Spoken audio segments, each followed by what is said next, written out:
Welcome to Through the Bible in a Year with Pastor John. We invite you to join us at 1 Oakleigh Avenue in North Providence, Rhode Island. This podcast is presented to you by The Way Ministries, supported by listeners like you. For donations, live videos, podcasts, and more, please visit www.thewayministriesri.org. Thank you and have a great day.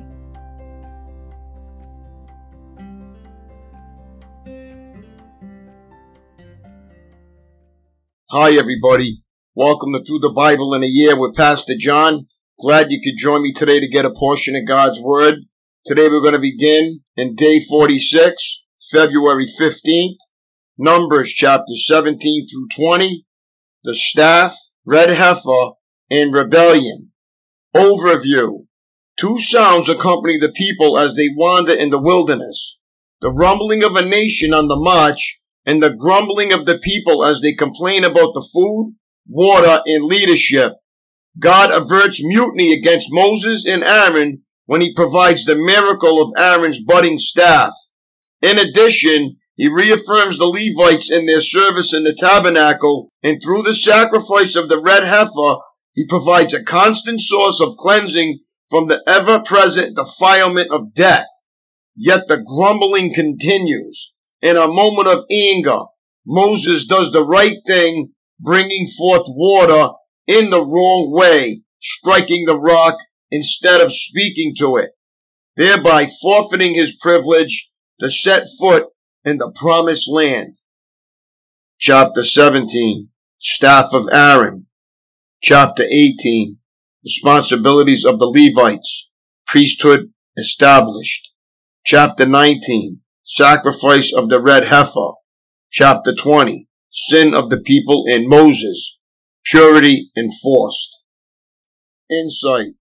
God gives differing spiritual gifts and services. Numbers 17, 1-10.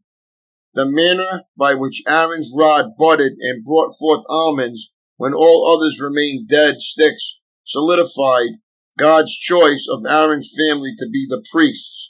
Chapter 17, 1-10. To argue with the choice was to rebel against God. Insight. A family that never set foot in Canaan. Numbers 20, 22-29. Moses, his sister Miriam, and his brother Aaron never enjoyed the blessings of the promised land. This chapter records the deaths of Miriam and Aaron. Chapters 20, verse 1 and 22-29. And the rebellious act that meant Moses himself would not be allowed to enter the promised land too. Chapter 20, 7-13. Numbers chapter 17, the budding of Aaron's staff. Then the Lord said to Moses, tell the people of Israel to bring you 12 wooden staffs, one from each leader of Israel's ancestral tribes, and inscribe each leader's name on his staff. Inscribe Aaron's name on the staff of the tribe of Levi, for there must be one staff for the leader of each ancestral tribe. Place these staffs in the tabernacle in front of the ark containing the tablets of the covenant where I meet with you. Buds will sprout on the staff belonging to the man I choose. Then I will finally put an end to the people's murmuring and complaining against you. So Moses gave the instructions to the people of Israel, and each of the 12 tribal leaders, including Aaron, brought Moses a staff. Moses placed the staffs in the Lord's presence in the tabernacle of the covenant. When he went into the tabernacle of the covenant the next day, he found that Aaron's staff, representing the tribe of Levi, had sprouted, budded, blossomed, and produced ripe almonds. When Moses brought all the staffs out from the Lord's presence, he showed them to the people. Each man claimed his own staff. And the Lord said to Moses, place Aaron's staff permanently before the ark of the covenant to serve as a warning to rebels. This should put an end to their complaints against me and prevent any further deaths. So Moses did as the Lord commanded him. Then the people of Israel said to Moses, look, we are doomed. We are dead. We are ruined. Everyone who even comes close to the tabernacle of the Lord dies. Are we all doomed to die? Numbers chapter 18. duties of priests and Levites. Then the Lord said to Aaron, you, your sons, and your relatives from the tribe of Levi will be held responsible for any offenses related to the sanctuary. But you and your sons alone will be held responsible for violations connected with the priesthood. Bring your relatives of the tribe of Levi, your ancestral tribe, to assist you, and your sons as you perform the sacred duties in front of the tabernacle of the covenant. But as the Levites go about all their assigned duties at the tabernacle, they must be careful not to go near any of the sacred objects or the altar. If they do, both you and they will die. The Levites must join you in fulfilling their responsibilities for the care and maintenance of the tabernacle, but no unauthorized person may assist you. You yourselves must perform the sacred duties inside the sanctuary and at the altar. If you follow these instructions, the Lord's anger will never again blaze against the people of Israel. I myself have chosen your fellow Levites from among the Israelites to be your special assistants. They are a gift to you, dedicated to the Lord, for service in the tabernacle. But you and your sons, the priests, must personally handle all the priestly rituals associated with the altar and with everything behind the inner curtain. I am giving you the priesthood as your special privilege of service. Any unauthorized person who comes too near the sanctuary will be put to death. Support for the priests and Levites. The Lord gave these further instructions to Aaron. I myself have put you in charge of all the holy offerings that are brought to me by the people of Israel. I have given all these consecrated offerings to you and your sons as your permanent share. You are allotted the portion of the most holy offerings that is not burned on the fire. This portion of all the most holy offerings, including the grain offerings, sin offerings, and guilt offerings, will be most holy, and it belongs to you and your sons. You must eat it as a most holy offering. All the males may eat of it, and you must treat it as most holy. All the sacred offerings and special offerings presented to me when the Israelites lift them up before the altar also belong to you. I have given them to you and your sons and daughters as your permanent share.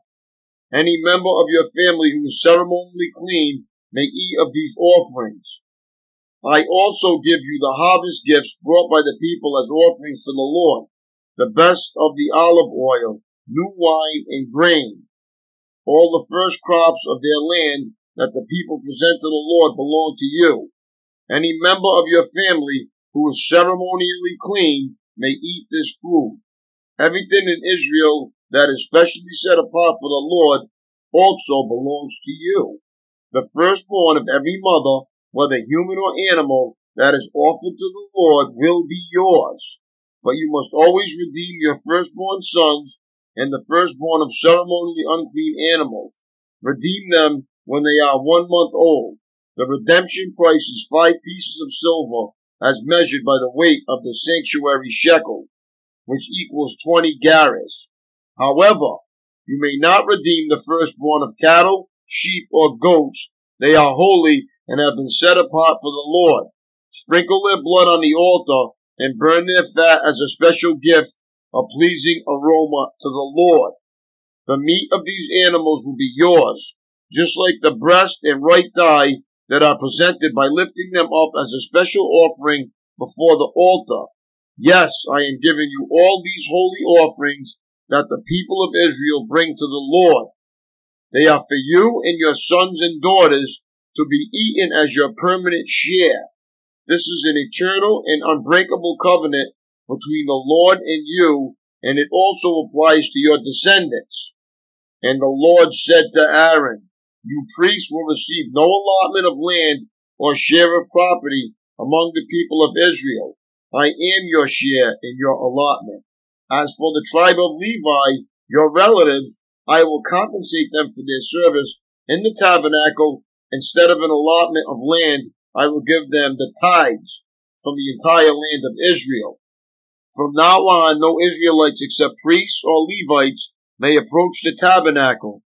If they come too near, they will be judged guilty and will die. Only the Levites may serve at the tabernacle, and they will be held responsible for any offenses against it. This is a permanent law for you to be observed from generation to generation. The Levites will receive no allotment of land among the Israelites, because I have given them the Israelites' tithes, which have been presented as sacred offerings to the Lord. This will be the Levite share. That is why I said they would receive no allotment of land among the Israelites. The Lord also told Moses, give these instructions to the Levites when you receive from the people of Israel the tithes I have assigned as your allotment. Give a tenth of the tithes you receive, a tithe of the tithe, to the Lord as a sacred offering. The Lord will consider this offering to be your harvest offering, as though it were the first grain from your own threshing floor or wine from your own winepress. You must present 1/10 of the tithe received from the Israelites as a sacred offering to the Lord. This is the Lord's sacred portion, and you must present it to Aaron the priest. Be sure to give to the Lord the best portions of the gifts given to you. Also, give these instructions to the Levites. When you present the best part as your offering, it will be considered as though it came from your own threshing floor or winepress. You Levites and your families may eat this food anywhere you wish, for it is your compensation for serving in the tabernacle. You will not be considered guilty for accepting the Lord's tithes if you give the best portion to the priests. But be careful not to treat the holy gifts of the people of Israel as though they were common. If you do, you will die. Numbers chapter 19. The water of purification. Then the Lord said to Moses and Aaron, here is another legal requirement commanded by the Lord. Tell the people of Israel to bring you a red heifer, a perfect animal that has no defects and has never been yoked to a plow. Give it to Eleazar the priest, and it will be taken outside the camp and slaughtered in his presence. Eleazar will take some of its blood on his finger and sprinkle it 7 times toward the front of the tabernacle. As Eleazar watches, the heifer must be burned, its hide, meat, blood, and dung. Eleazar, the priest, must then take a stick of cedar, a hyssop branch, and some scarlet yarn, and throw them into the fire where the heifer is burning. Then the priest must wash his clothes and bathe himself in water. Afterward, he may return to the camp, though he will remain ceremonially unclean until evening. The man who burns the animal must also wash his clothes and bathe himself in water, and he too will remain unclean until evening. Then someone who is ceremonially clean will gather up the ashes of the heifer and deposit them in a purified place outside the camp. They will be kept there for the community of Israel to use and the water for the purification ceremony. This ceremony is performed for the removal of sin. The man who gathers up the ashes of the heifer must also wash his clothes, and he will remain ceremonially unclean until evening. This is a permanent law for the people of Israel and any foreigners who live among them. All those who touch a dead human body will be ceremonially unclean for 7 days. They must purify themselves on the 3rd and 7th days with the water of purification. Then they will be purified. But if they do not do this on the 3rd and 7th days, they will continue to be unclean even after the 7th day.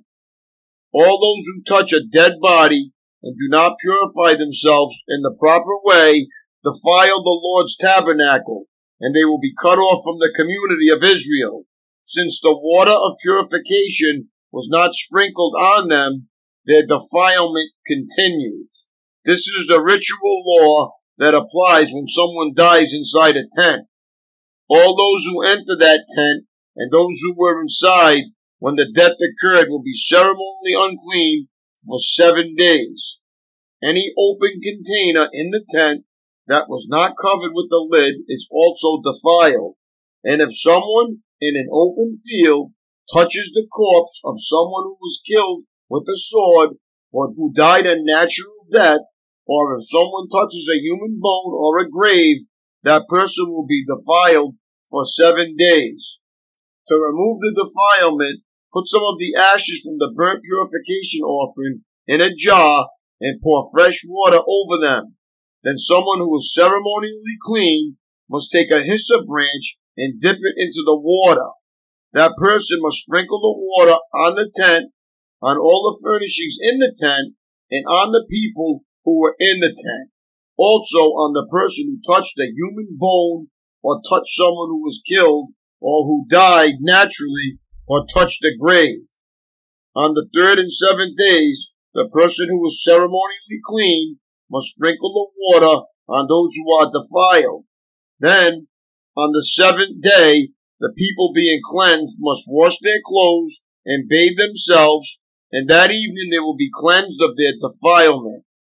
But those who become defiled and do not purify themselves will be cut off from the community, for they have defiled the sanctuary of the Lord.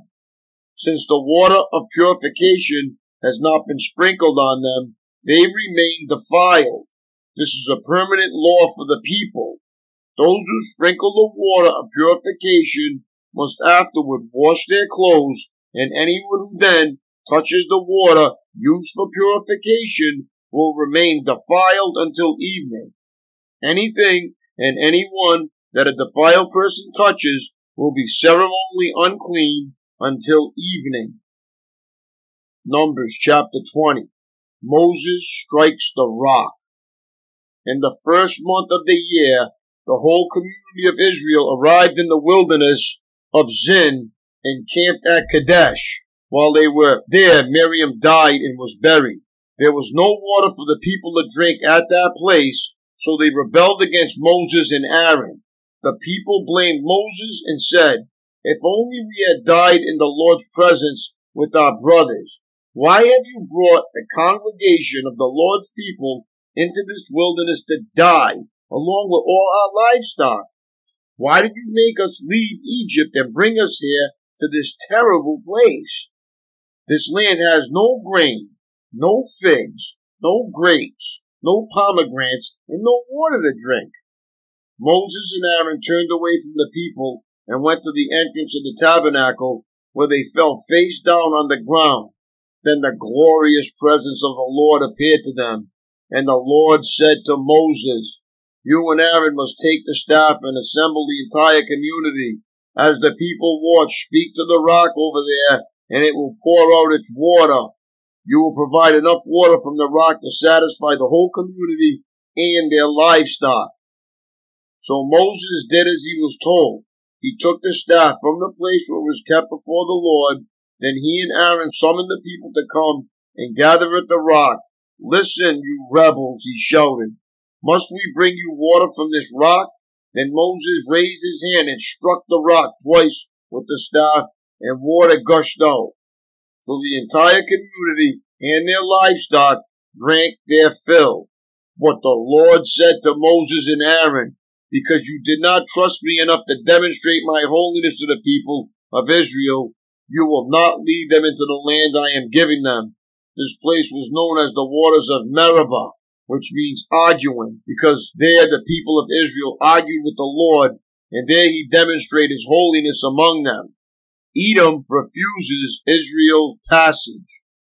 While Moses was at Kadesh, he sent ambassadors to the king of Edom with this message: "This is what your relatives, the people of Israel, say.